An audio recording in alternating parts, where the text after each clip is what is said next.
कहता फिरता हूँ कि चाहे कड़ी धूप ही क्यों ना हो, घर से निकलो तो बरसाती साथ में रखा करो जी। क्या पता कब बादल मेहरबान हो जाए, कोई जानता थोड़ी ना जी। और बताइए क्या किया आपने आज दिन भर? खेतों में नारियल के पौधे लगाने गया था। और तुम कब कर रहे हो नए पौधों की रोपाई? कल तक तबीयत ठीक हो जाए तो कल से ही काम शुरू कर दूंगा। ठीक है, मेरे पास कुछ पौधे बचे हैं, तुम्हारे काम आ जाएंगे। कल सुबह आकर ले लेना मुझसे। ठीक है अन्ना। अन्ना अपने घर की तरफ चला जाता है। जाकर खेतों की जांच करके आता हूँ कि कितने पौधे लगेंगे। संधू अपने खेतों की तरफ जाता है, जहाँ रास्ते में उसको नारायणी मिलती है। अब तबीयत कैसी है संधू? अन्ना बता रहे थे कि तुम्हारी तबीयत कुछ खराब है। हाँ अब कुछ ठीक है। तुम कहाँ से आ रही हो? बाबा के साथ खेतों में पौधों की रोपाई के लिए गई थी। मैं भी खेतों की तरफ ही जा रहा हूँ, बस जरा अनुमान लगा लूं कि कितने पौधों की जरूरत पड़ेगी। अरे हाँ, बाबा ने कहा है कि जब तुम्हारा खुद का पक्का घर होगा ना, तभी तुमसे मेरी शादी करवाएंगे, नहीं तो बाबा मेरे लिए कोई और रिश्ता ढूंढ लेंगे। बाबा से कहना कि मैं पूरी कोशिश कर रहा हूँ और इस साल के आखिर तक मेरा खुद का पक्का मकान बन जाएगा। कोई नया रिश्ता ढूंढने की जरूरत नहीं है। इतना कहकर संधू अपने खेतों की तरफ चला जाता है और नारायणी अपने घर के लिए चली जाती है। नारायणी की बातों से अब संधू थोड़ा परेशान हो गया है। उसको अब जल्दी ही पक्का मकान बनवाना होगा। इस साल भी अगर खुद का पक्का घर नहीं बना पाया ना, तो नारायणी से शादी नहीं हो पाएगी। इस बार तो कड़ी मेहनत करके खूब सारे नारियल उगाने पड़ेंगे।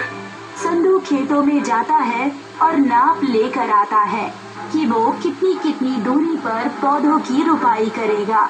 घर आकर वो खाना बनाता है और खाना खाकर सोने चला जाता है। कल सुबह जल्दी उठकर खेत जाना है, इसीलिए अभी जल्दी सो जाता हूँ। संधू दिया बुझाकर सो जाता है। अगली सुबह वो जल्दी उठता है और पौधे लेने के लिए अन्ना के घर चला जाता है। अन्ना, ओ अन्ना, मैं आया हूँ, नारियल के पौधे दे दो। अरे अंदर आ जाओ जी, मैं नाश्ता कर रहा हूँ। तुम भी कुछ नाश्ता कर लो, फिर ले जाना पौधे। नहीं अन्ना, मुझे देर हो रही है। आ जाओ जी, शर्मा क्यों रहे हो? तुम्हारा ही घर जी। ये लो बेटी, उसको ये नाश्ता बाहर ही दे दो, अंदर है तो वो आएगा नहीं। ठीक है पिताजी। सरोजनी एक थाली में इडली, वड़ा और चटनी लेकर बाहर आती है और संधू को देती है। ये लीजिए भैया, नाश्ता कर लीजिए। और नाश्ता करने लगता है। कुछ देर में नाश्ता करने के बाद अन्ना भी बाहर आ जाते हैं। हो गया नाश्ता? आ जाओ, मैं तुम्हें नारियल के पौधे दे देता हूँ। अन्ना संधू को नारियल के पौधे देते हैं और संधू उन पौधों को लेकर अपने खेतों में रोप देता है। इस बार तो अच्छे से मेहनत करनी होगी, तभी जाकर घर बनाने के लिए पैसे जुटा पाऊंगा। संधू पौधे रोपने के बाद उनकी जड़ों में छोटे छोटे गड्ढे करके खाद और पानी डालता है, ताकि वो जल्दी से बड़े हो जाएं। अब संधू हर दिन अपने खेत में जाता है और पौधों को पानी देता है। नारियल के पेड़ तो अच्छे से बढ़ रहे हैं, इस बार खूब नारियल बेचूंगा। कुछ दिनों में सभी पौधों पर नारियल लग जाते हैं।